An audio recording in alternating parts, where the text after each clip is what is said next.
Hello mga Lods, magandang gabi. Tatry tayo ulit magpusit. Kagigising ko lang mga Lods.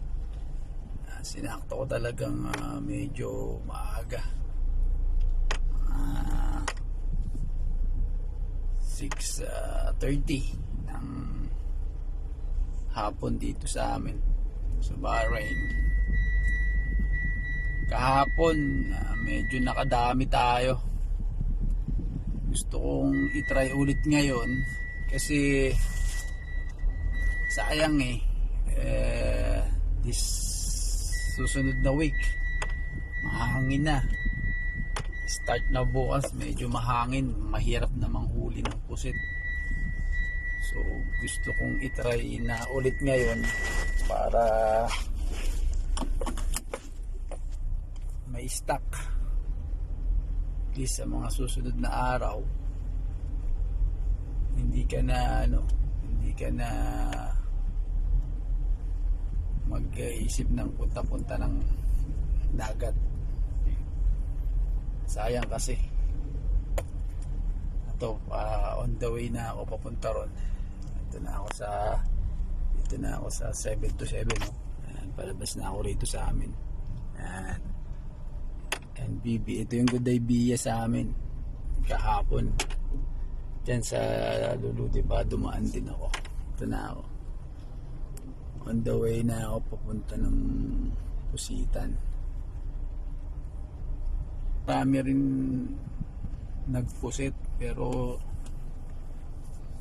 alangan na yung dating nila kasi masyadong mababa na yung tubig. Although meron pa rin, hindi ko alam kung nakarami rin sila.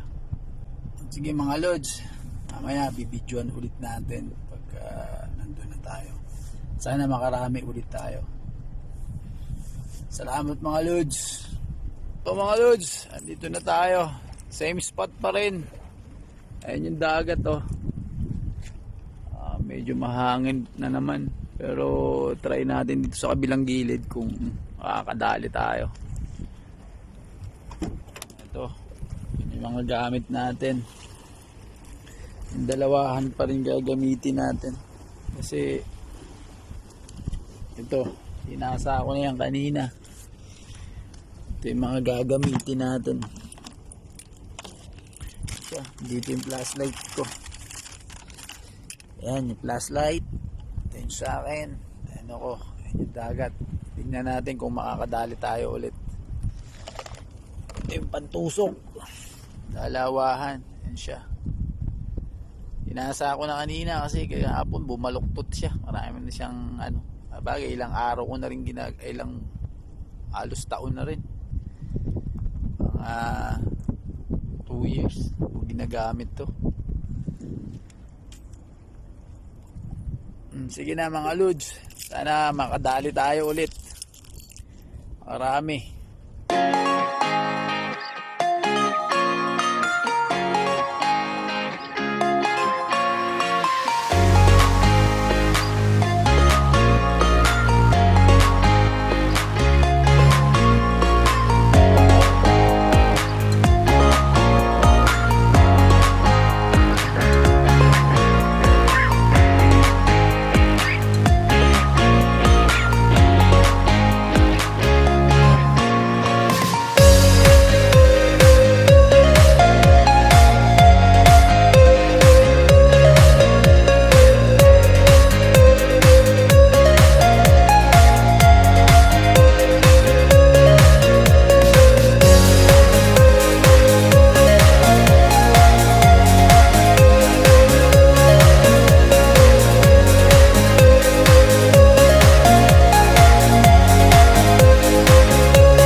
Grabe mga Lods, sobrang daming pusit. Grabe.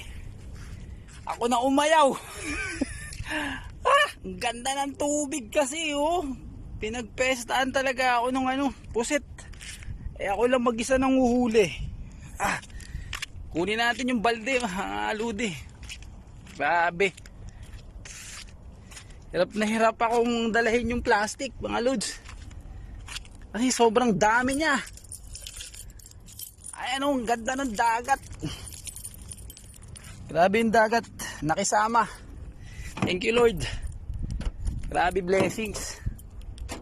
Hindi na ako umikot dun sa kabila. Kasi hindi na kaya, sobrang dami nila mga lodi. Grabe, pinagpestahan ako. Ayan tingnan mo, ganda ng dagat kasi.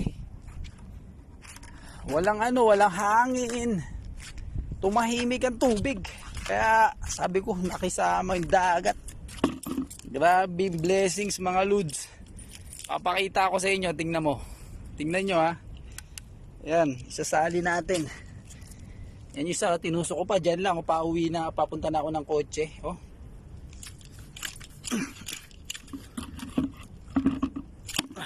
Grabe. Papakita ko sa inyo Tingnan mo. Ayan Yan siya mga lods. Yan, grabe, ang dami Tingnan mo kung gaano karami yan. Grabe, mas marami ngayon kaysa kahapon. Ako na sumuko mga lods. Grabe yung puset, ang dami. Tingnan mo, kahit dyan lang siguro, dito lang. Grabe, tumahimik kasi yung tubig, kaya grabe dami nila, sumobra. Bigat ilang kilo siguro to, mapupununing. Halos mapununing balde ko. Kung gaano karami sila. Ugasan muna natin. Pati tayo mag-uugas. Grabe, thank you Lord sa blessings. Grabe yung balde. Tapos good size pa siya. Lalaki na. Grabe. Sobrang dami nila. Tinestahan ako. Ako sumuko mga lods.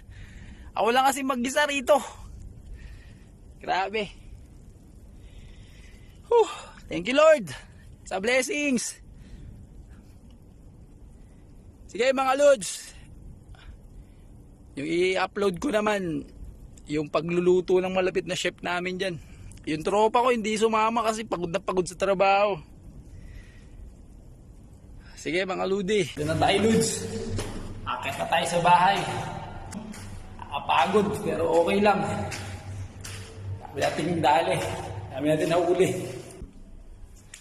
Ayan, nahuli natin mga lodi Ayan.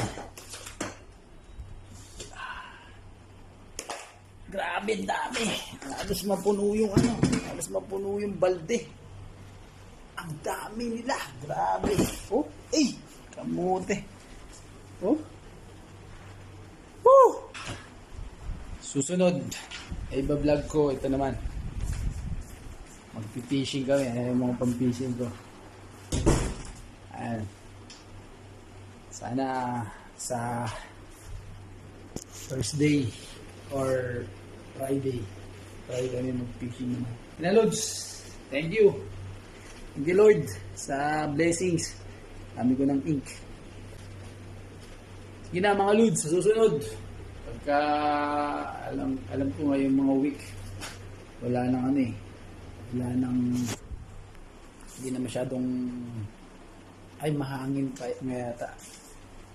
Pag mahangin kasi hirap manghuli ng pusit. Tsaka wala rin sila. Parang nabubulabog din sila kapag mahina malakas yung hangin. So, thank you. Thank you Lord sa taas. Sa blessings na binigay niya.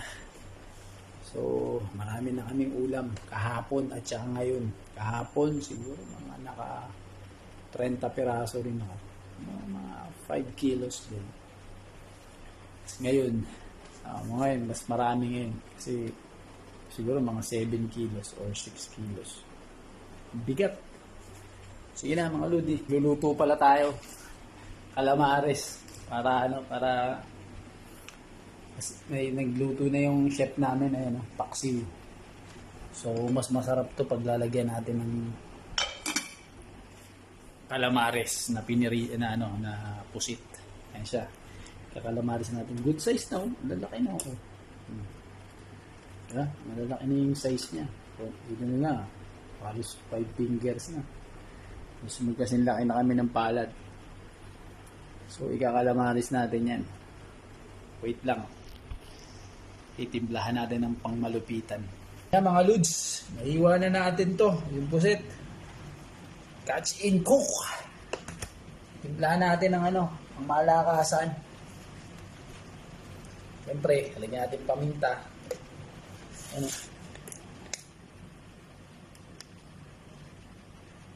Paminta para medyo asin. Ako hindi ako masyadong mahilig sa maalat, pero amang lang, pang lasa lang. Isang egg lang. Pwede na yan.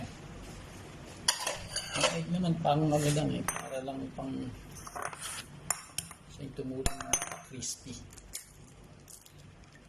Siyempre, ihahaluin natin yan bago natin siya ilagay doon sa pusit. Calamares, ayan. Bigyan. So, ayan na siya. Lagyan na natin siya sa calamares. Ay, sa pusit pala, hindi pa pala sa calamares. Pero ito na tayo. So, i-mix natin. Mix lang natin siya ng maigi. Para lumapit yung sarap. Pero kahit na hindi naman kasi siya masyadong lagyan ng mga seasoning kasi malasa na to. Kasi kakahuli lang. Hindi na siya pipirituin, medyo malalim kasi matalsik to. Kaya kailangan din ng cover.